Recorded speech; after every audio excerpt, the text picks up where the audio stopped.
Why is calling potential teaming partners the highest ROI phone call in government contracting? Okay, well, there's a number of reasons. So number one, the first reason is it expands your network. Okay, everybody that you call, everybody that you talk to is potential money, is potential deal, is potentially something coming into your business. Some say that your network is your net worth. Another reason is it gives you more bidding options, more bidding opportunities. If you are somebody who is teaming and you are needing to get quotes and people to help with your proposals, well, the more that you have to do that, the more potential opportunities that you can entertain versus if you only have one or two, relationships, for example, you're going to be very limited in those opportunities that you can go after. Also, another reason is that you're building long-term relationships. I said the word, I'll say it again. Relationship. You're building long-term relationships, and the value of a lifetime value of a relationship, we just don't actually know where that's going to lead over a period of time. And then the final reason is we don't know where that one phone call could actually lead to. It could lead to something that ends up paying your business for a number of years. What questions should you ask on your first teaming call? Okay, so here's some discovery questions, and it surprises me that sometimes you guys don't think to ask these. So kind of question number one is, do you perform this work? Okay. Do they perform the scope? Part of it is going to be how much research did you do, and we'll get to that in another question as well. But if they don't perform the scope, sometimes you're just, barking up the wrong tree. Another kind of obvious question is, are you interested? Okay, are you actively quoting work? Are you interested in taking new work? If the phone call ends up going nowhere and you didn't ask them this question at some point, you don't know that may have just been the reason why. Okay, they may just not actually be bidding work, and it's nothing personal to you. Another question is can they meet the schedule, right? Like, do they have enough time? Or is it going to be like, oh yeah, we're interested, but we got to wrap up what we're doing, and that's going to be in a 2.5 months or something, right? So can they actually meet the schedule? And then also, who's the right point of contact? Who should you be speaking to? Are they the right person to, for example, send over a scope of work, or is there somebody else that they need to get you in touch with? How do you get a subcontractor interested in quoting your opportunity? So this is kind of like a 4-part framework. So the first thing you need to do is make sure you're introducing yourself. Too many of you guys and gals are getting on the phone saying, hey, I need a quote for this, I need a quote for that. Remember, you're trying to build a relationship, and if you're not introducing who you are, what your company does, if you're established, or what you're kind of doing in the space, they're less likely to kind of take you serious or even to see you as being credible. Next thing is you need to make sure that you're explaining the opportunity. And I say opportunity, not the scope, but the opportunity. Like, what is in it for them? And some of the biggest opportunity for B2B commercial-based teaming partners is that it's a longer POP, right? And the government, usually always pays their bills, as opposed to some of their clients that they would probably hate and would love to fire.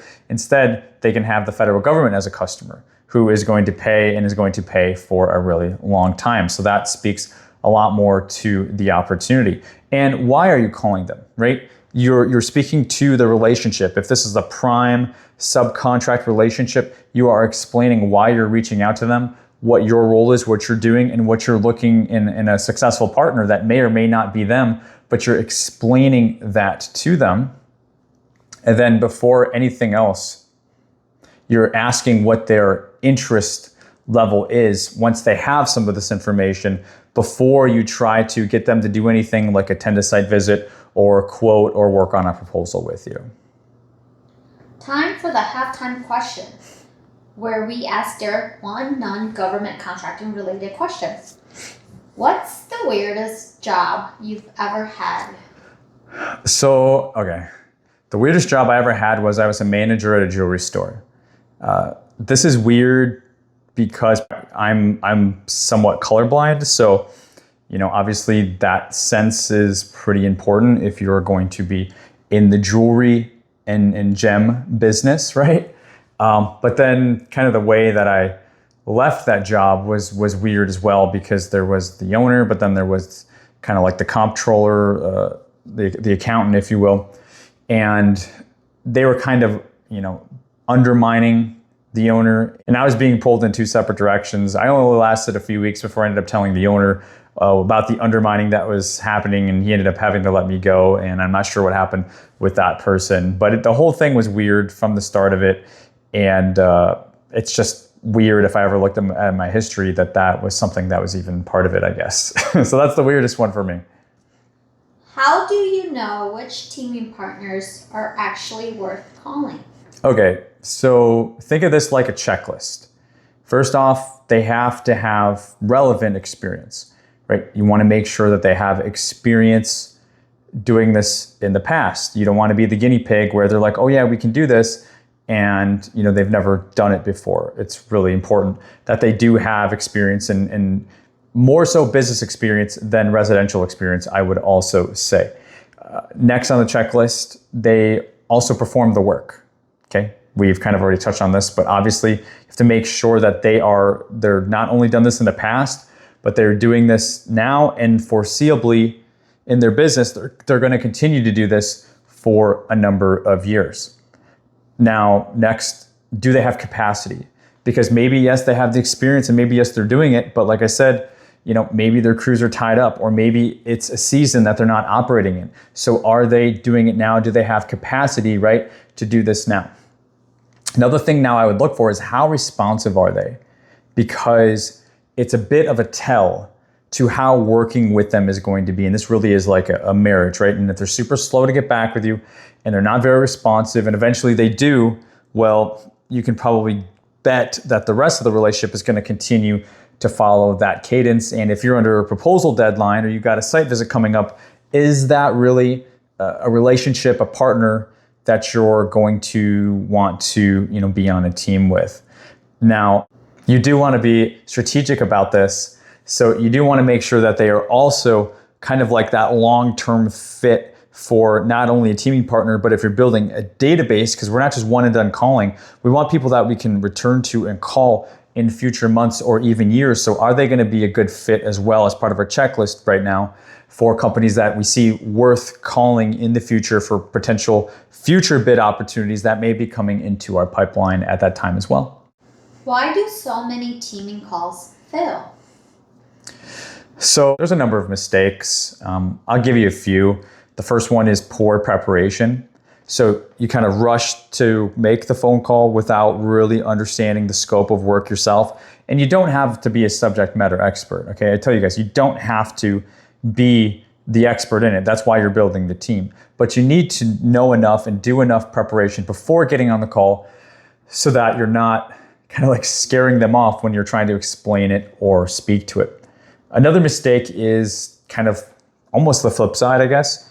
It's talking too much. So you're blabbing. It almost sounds like you're trying to oversell it, okay? That starts to reek, that starts to sink, that starts to stink, and you start to sound like a used car salesman or woman who's trying to push something by talking about it so much. You don't want to do that. Truly, you're trying to find someone or a team who's a good fit, not just anybody who you desperately can get.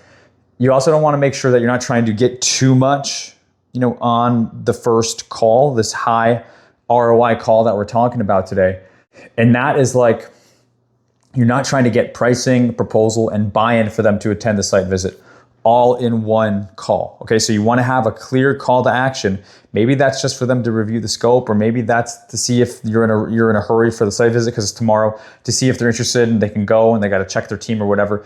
Do it one CTA at a time. Don't try to do too much on one call. You want to make sure that you're not sounding too desperate because you're going to reek and you're going to scare them away.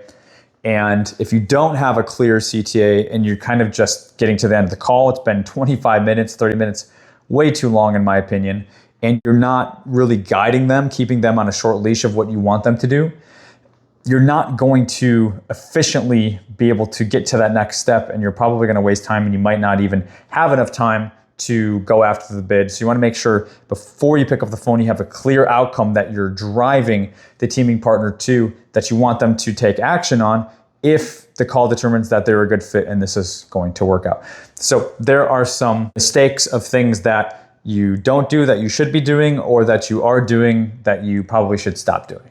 When should you start building relationships with team partners? So this is a bit of like a timeline. So first, before the opportunities, that is one great time to start building relationships.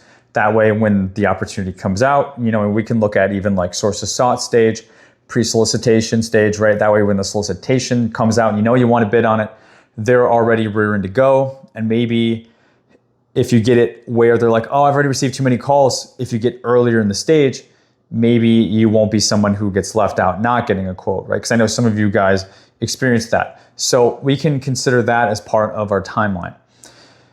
Of course, you're not always going to be able to capture everything during that time. So during the active bid stage is also a time when we need to call and build these relationships. Unless you already got the entire thing locked up from the beginning, you're going to have to be calling during the active bid stage. Don't forget, and this is something a lot of you guys do as well, is after you submit the proposal, you kind of just leave everybody in the dust. And if you don't win, there's just no more contact. We don't want to do that. We got to continue to build that database, and you build it by doing these calls, but you can't just leave them high and dry. Otherwise, they're not going to work with you. And then also on our timeline, you want to make sure that you're touching base at least every quarter so that they remember you for when the next opportunity does come around for your next timeline, that they're going to be excited to price. They're going to be excited to go to the site visit, right? They're going to be excited to help you with their proposal, because not only did you build the database and all these other things, but you're also staying in touch with them throughout the year. Now, guys, inevitably at some point, you're going to have to get to the proposal stage, right? You can't avoid it. And if you need help with that, kind of my thank you to you is I've created GovRFP and I've released the first 3 modules absolutely free to help you guys building out your proposal outline. So yes, you have templates and you have a number of helpful things that are free as part of GovRFP that you can access right now if you're wanting to take your proposal to the next level. If you're already an experienced bidder, it's very comprehensive. I highly recommend it. But if you're someone who's brand new, this is also step-by-step enough for you to follow as well. So you can get access right now if you are interested at my website. My website is GovKidMethod.com. All you need to do is click on the GovRFP tab, and all you got to do is put in your email address, no credit card or nothing like that, and you can get access to that immediately, and you can start going through the modules and the lessons that I've set to free that you can start going through immediately.